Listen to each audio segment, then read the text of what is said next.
Assalamualaikum warahmatullahi wabarakatuh. Halo anak-anak, apa kabar kalian hari ini? Hari ini kita akan belajar materi bimbingan dan konseling. Sebelum kita mulai pembelajaran pada hari ini, lebih baik kita berdoa terlebih dahulu agar pelajaran yang akan kita pelajari hari ini dapat bermanfaat untuk kita semua. Berdoa dimulai. A'udzu billahi minasyaitonir rajim. Bismillahirrahmanirrahim. Rabbi zidni ilma warzuqni fahma waj'alni minas sholihin. Walhamdulillahi rabbil alamin. Berdoa selesai. Mari kita simak video pembelajaran berikut ini. Hari ini kita akan belajar materi bimbingan dan konseling kelas 8 semester ganjil. Sebelum kita masuk ke materi inti, kita pelajari dulu kompetensi intinya. Kompetensi inti 3, kompetensi inti 4, kompetensi dasar, indikator, tujuan pembelajaran.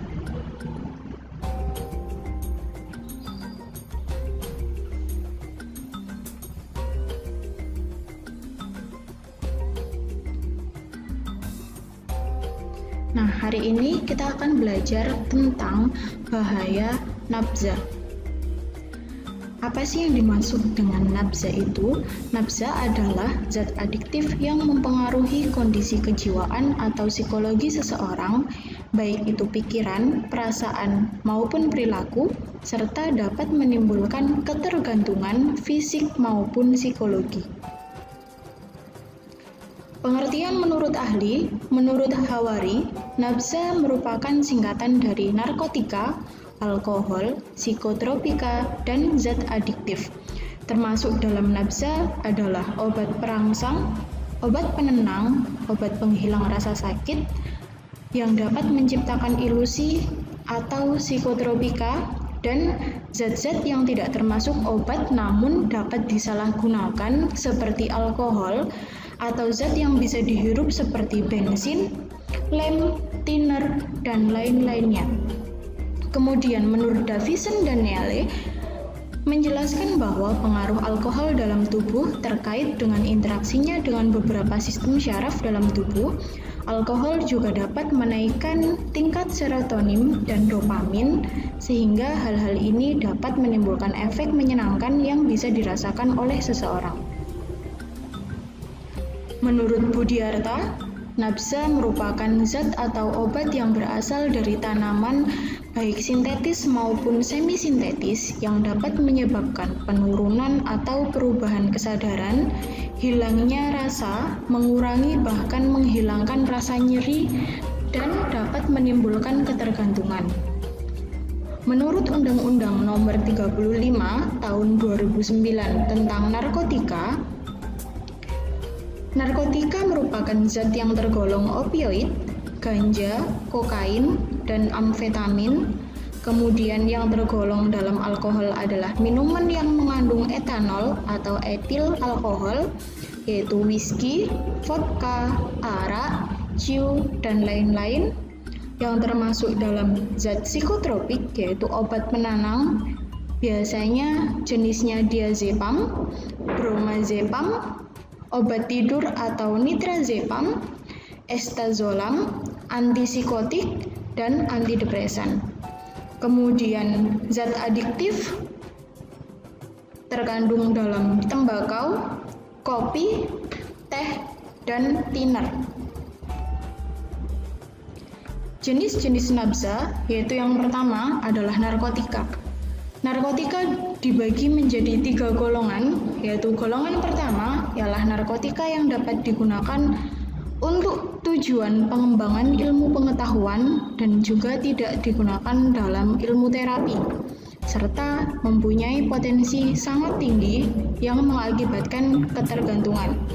Kemudian narkotika golongan 2 ialah narkotika yang berkhasiat untuk pengobatan, digunakan untuk terapi, ataupun tujuan pengembangan ilmu pengetahuan dan juga mempunyai potensi tinggi yang mengakibatkan ketergantungan. Narkotika golongan 3 ialah narkotika yang berkhasiat di dalam pengobatan yang banyak digunakan untuk terapi dan juga untuk tujuan pengembangan ilmu pengetahuan dan mempunyai potensi ringan menyebabkan ketergantungan. Yang kedua adalah zat psikotropika. Psikotropika dibagi menjadi 4 golongan. Yang pertama ialah psikotropika yang hanya digunakan untuk tujuan ilmu pengetahuan dan tidak digunakan dalam terapi, serta mempunyai potensi yang amat kuat untuk mengakibatkan sindrom ketergantungan. Psikotropika golongan 2 ialah psikotropika yang berkhasiat untuk pengobatan dan juga dapat digunakan dalam terapi, serta tujuan ilmu pengetahuan dan juga mempunyai potensi kuat menimbulkan ketergantungan.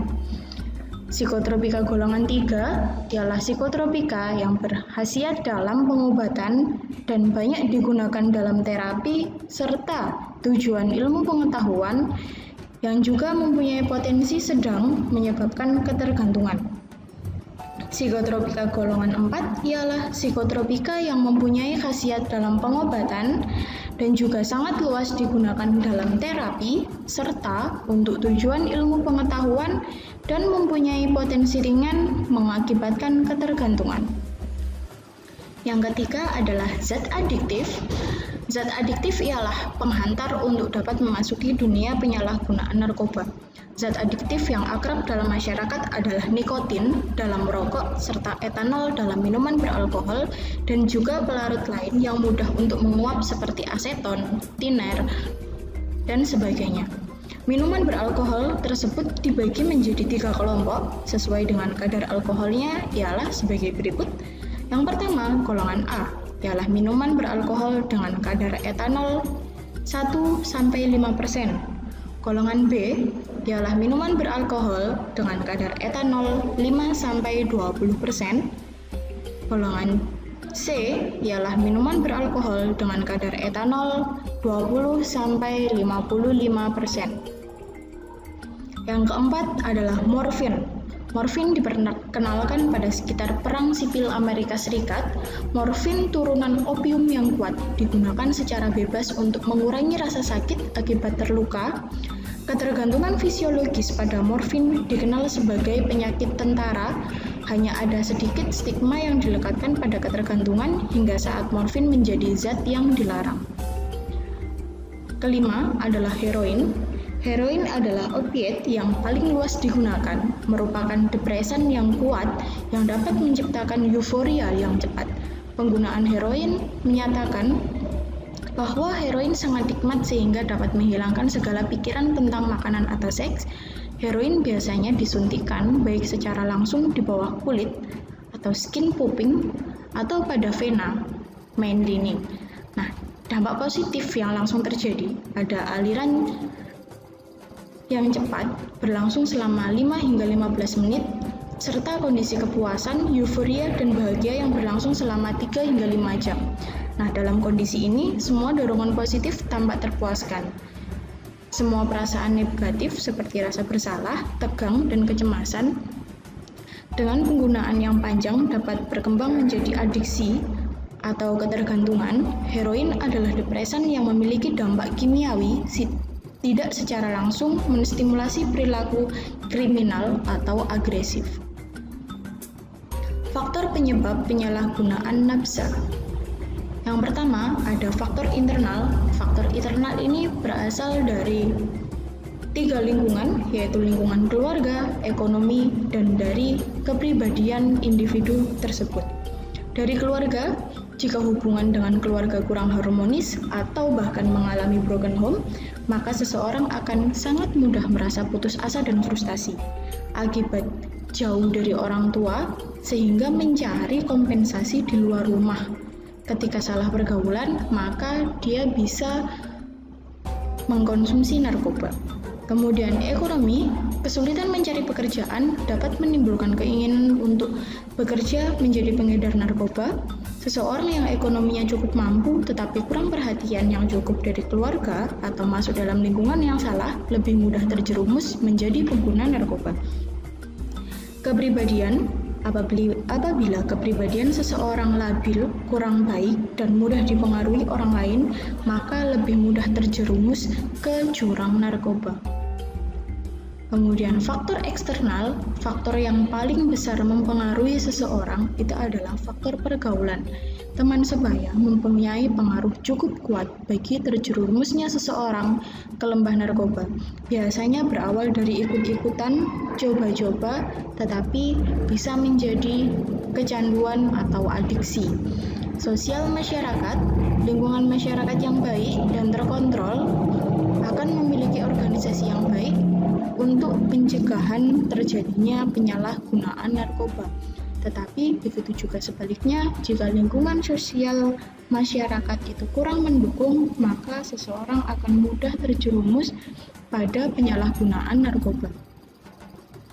Dampak penyalahgunaan narkoba ada dua.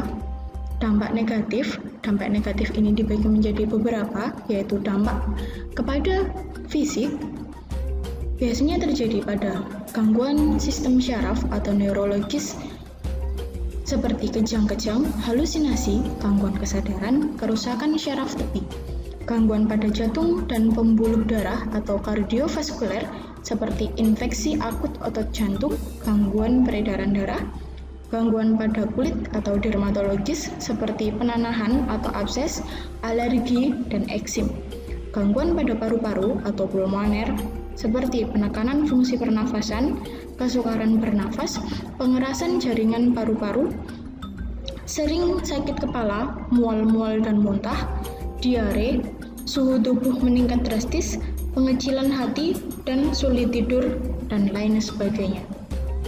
Kemudian dampak negatif dari psikis, lamban kerja, ceroboh, sering tegang dan gelisah, kehilangan kepercayaan diri, apatis, mudah menghayal, penuh dengan kecurigaan terhadap orang lain, agitatif, menjadi ganas dan tingkah laku yang brutal, sulit berkonsentrasi, perasaan kesal dan tertekan, cenderung lebih sering menyakiti diri sendiri, memiliki perasaan tidak aman, bahkan dapat melakukan perilaku bunuh diri.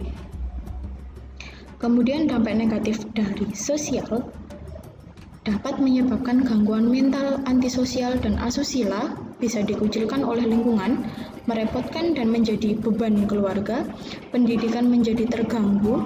Dampak fisik, psikis, dan sosial berhubungan erat, yaitu ketergantungan fisik akan mengakibatkan rasa sakit yang luar biasa atau sakau bila terjadi putus obat, dan dorongan psikologis berupa keinginan yang sangat kuat untuk mengkonsumsi. Gejala fisik dan psikologis ini juga berkaitan dengan gejala sosial seperti dorongan untuk membohongi orang tua, mencuri, lebih cepat marah, manipulatif, dan lain sebagainya. Dampak positifnya, ketika obat-obatan ini digunakan sebagaimana mestinya di dalam ilmu kesehatan, maka akan memiliki fungsi sebagai berikut, yaitu opioid atau opium digunakan selama berabad-abad sebagai penghilang rasa sakit dan untuk mencegah batuk dan diare. Biasanya kalau penghilang rasa sakit ini bisa digunakan untuk operasi atau penanganan pada luka-luka serius. Kokain atau daun tanaman erythroxylon, koka, biasanya dikunyah-kunyah untuk mendapatkan efek stimulan, seperti untuk meningkatkan daya tahan dan stamina serta mengurangi rasa lelah. Ganja, orang-orang terdahulu menggunakan tanaman ganja untuk bahan pembuat kantung karena serat yang dihasilkannya sangat kuat. Biji ganja juga dapat digunakan sebagai bahan pembuat minyak. Pencegahan terhadap bahaya nafsa. Yang pertama, pencegahan primer.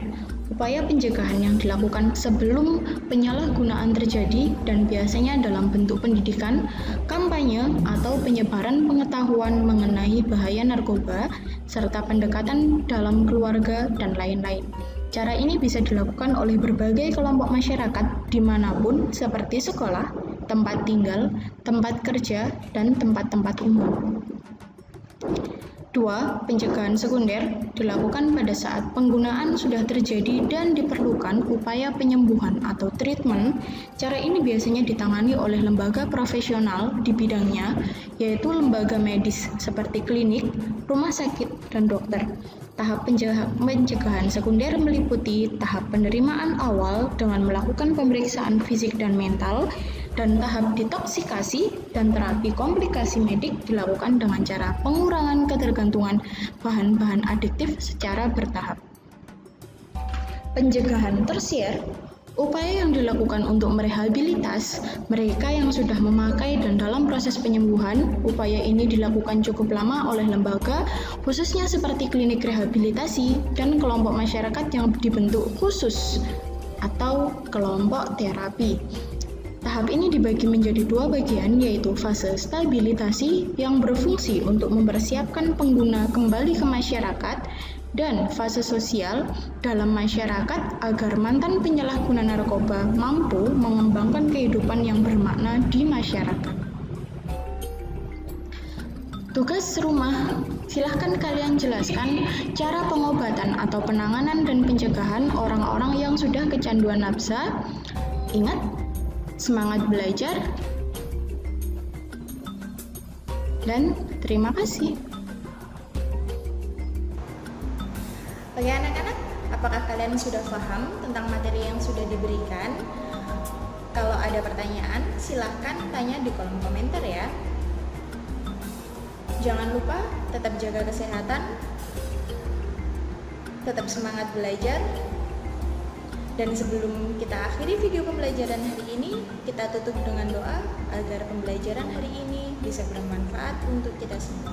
Berdoa dimulai. A'udzubillahi minasyaitonirrajim. Bismillahirrahmanirrahim. Allahumma inni astaudiuka ma 'allamtanihi farduthu ilayya inda hajati wa la tangtanihi ya rabbal alamin. Walhamdulillahirabbil alamin. Berdoa selesai. Sekian, wassalamualaikum warahmatullahi wabarakatuh.